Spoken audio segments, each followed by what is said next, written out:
So I wanted to make sure that you understood the relationship between current and resistance and voltage and what that's going to mean for when we have circuits with more than one resistor in them and how that's going to play out. Okay. The analogy that we use when we talk about electricity in pretty much any situation is water flowing through a pipe. So current is pretty simple.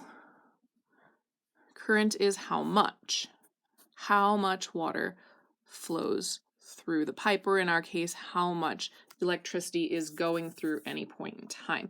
Okay, for a given wire, the current should be the same at every single point in this wire. And the reason for that is that the water that gets down here can't get down here until it goes through this point right here.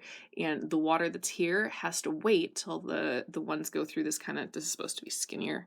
I don't know if that kind of works out the way it's supposed to, but until it goes through that really narrow spot.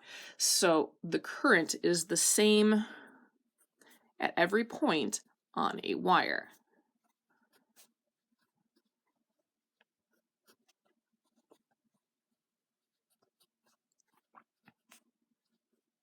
And that applies even if there's something in the way, like a resistor. Okay, resistance is another fairly simple concept. It's like friction. And it's a property of the pipe itself.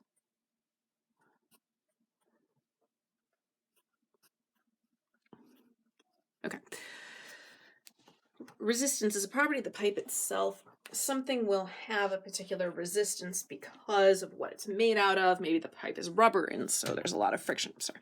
Maybe the pipe is really narrow, where maybe the temperature makes a difference in the pipe. And a lot of different things will make a difference in electrical friction, but right now we're looking at numbers, so we'll just assume that we're being told that. Sorry about that. And then our last one is voltage. Voltage is a potential difference. Now, key words here. Potential means how much energy it can have, right? Is the push. So that's what voltage is going to do for the circuit, is it's going to push the electrons through.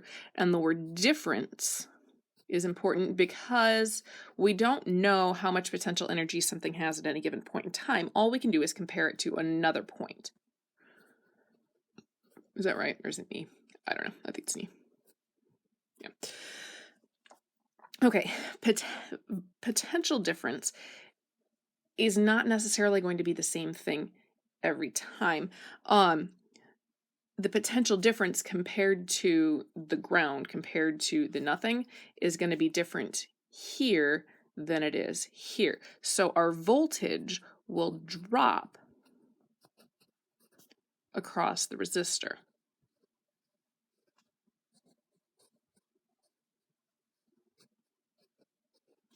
Okay. The voltage, the push of electrons here is not the same as it is at this point. Okay, so across a resistor, the current is going to stay the same, but the voltage is going to change. So a given wire will have a certain amount of current, okay, but the voltage is going to change every time you pass a resistor. Okay, so then how do we do this for multi resistor systems? A series has two resistors that go one after another, and a parallel has two resistances to different paths that the electricity can go. And they might not be set up exactly like this. There's a lot of different ways to do it. So you kind of have to look at your circuit and decide, are those two resistors, do you have to go through one and then go through the other, or can something split and then go through both of them? So in a series, the current has to go through one resistor and then it has to go through another resistor. So the total resistance in this circuit is going to be the resistance of one of them plus the other. All we have to do is add the two resistances together. Okay, the current is going to be the same at every single point because it's essentially one wire. we have to, our water has to flow through one, and that has to flow through the other. So if this is a really skinny pipe, it still has to, it can build up here, but it still has to wait until the water is flowing through here to get through it. So the current for the system is going to be the same at every single point in this. However, the voltage, we call it the voltage drop, how it changes. The potential from here to here is not the same as the drop in potential from here to here, because this is a shorter pipe.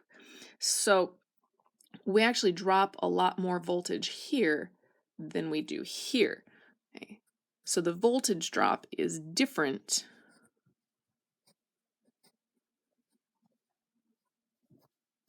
for each resistor.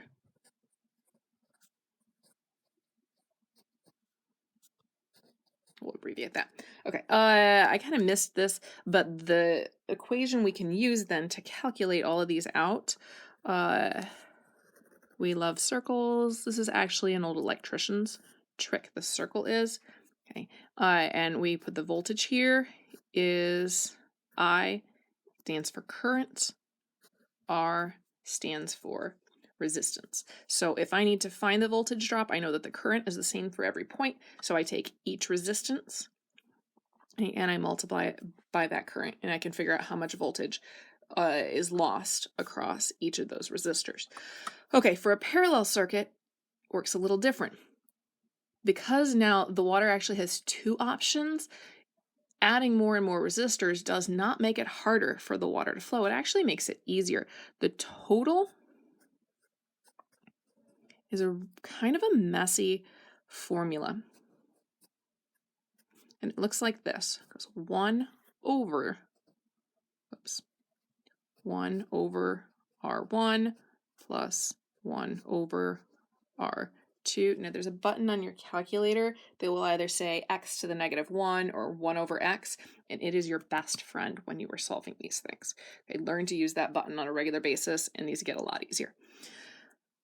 Okay, and what's going to happen then is the more R's we put in here, the more resistors, the more paths that we have available, and the easier it is for stuff to flow, the less resistance there is to water flowing through this pipe. It's like poking more holes in a balloon or something. No, balloon's a bad idea. Poking more holes in a pipe makes more water leak.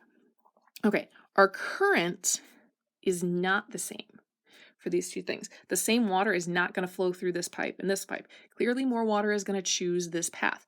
We choose the path of least resistance, but that's not to say that all the electrons are going to choose the path of least resistance. Some of them are going to go through this pipe, but more of them are going to go through this pipe. So our current is different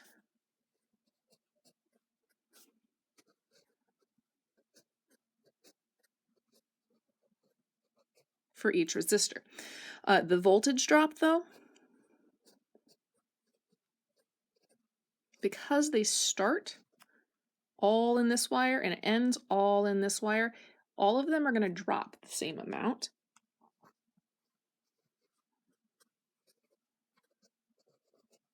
Okay, so what that means is if you have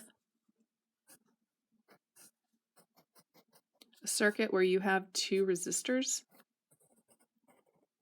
okay, these two resistors are in series. They have the same current through them, but a different voltage drop.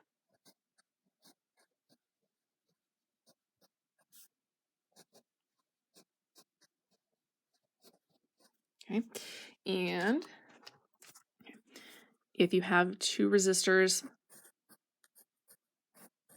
that are in parallel, they have the different currents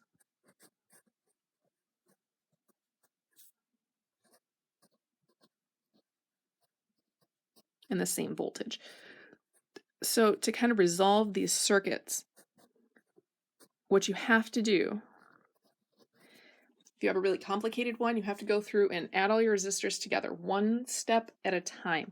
Okay, add any resistors you can find in series, add together, fancy add, any resistors you can find in parallel, but you can't deal with anything if you have 2 in series and 1 in parallel to those 2. You have to kind of put them together. So try to only add 2 resistors at a time. You'll be happier. Sometimes you can add 3, like there's 3 in a row right here.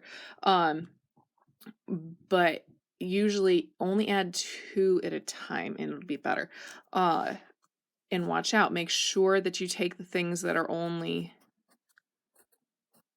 in series or parallel with each other. So if you have one like this, you have to add these 2 first, because they would be, these 2 are in parallel with one another and then also in series with this one right here. So don't try to add these 2 together. That won't work. You have to put these 2 together first, and then you'll have a total resistance. You could pretend that they're 1 resistor now when you get that total. And now that's a single series system. Okay, and so you'll get a single number for like how much resistance is in the circuit, and then you have to work backwards each step, splitting it. Make sure you keep, and this is the key here, series has the same current and different voltage. Parallel has a different current. The current changes, but the voltage stays the same. So I would be able to add those together to get just 1. Once I find the current here, the current and voltage here, I move back and I know that the current through each of these is the same. I find new voltages for here. I come back here, now I knew the voltages for these, and I figure out how much current is going to pass through each of those. Okay, so you just kind of have to work your way backwards. Okay, if you need anything else, let me know. Best of luck to you.